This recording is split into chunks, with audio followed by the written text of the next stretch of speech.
Hello friends, हमारी आज की स्टोरी है ईश्वर का इंसाफ। एक बुजुर्ग आदमी भूख से व्याकुल था।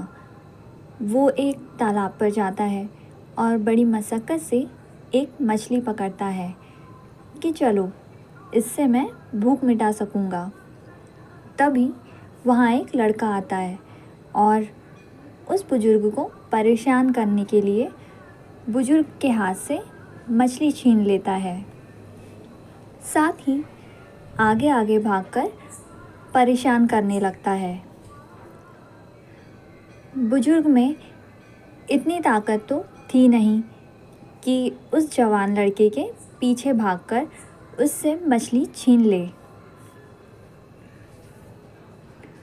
वो उस लड़के को कहता है, मेरी मछली दे दो, मैं बहुत भूखा हूँ। लेकिन लड़का नहीं मानता। वो और अधिक परेशान करने लग जाता है। हार कर वो बुजुर्ग आंखों में आंसू लिए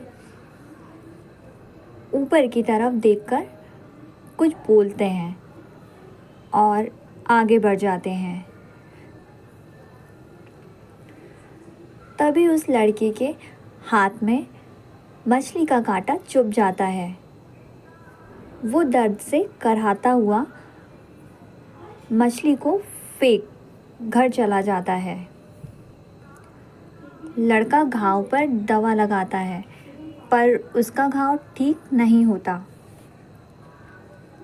कई दिन बीत जाने पर भी घाव ठीक नहीं होता। तब लड़का डॉक्टर के पास जाता है। डॉक्टर कहता है, तुम्हारे अंगूठे में जहर फैल चुका है, इसे काटना पड़ेगा। लड़के का अंगूठा काट दिया गया। फिर भी लड़के का अंगूठा ठीक नहीं होता। ना घाव भरता है, ना दर्द कम होता है। लड़का बहुत परेशान रहता है। कुछ दिनों बाद लड़का दूसरे डॉक्टर के पास जाता है। वह डॉक्टर भी कहता है, तुम्हारा जख्म बहुत बढ़ गया है।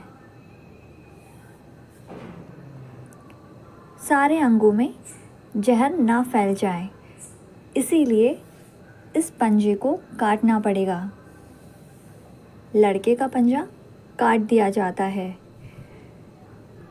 जब वो लड़का अपना पंजा कटवाकर घर लौट रहा था तो रास्ते में उसे वही बुजुर्ग दिखाई देता है।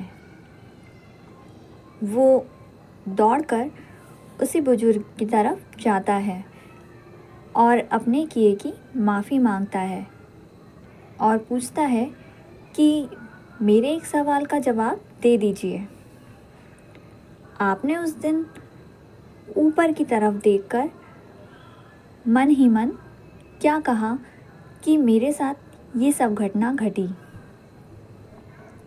बुजुर्ग पहले तो हंसे, फिर गंभीर होकर कहते हैं, मैंने ईश्वर को सिर्फ यही कहा, मैं मजबूर हूँ।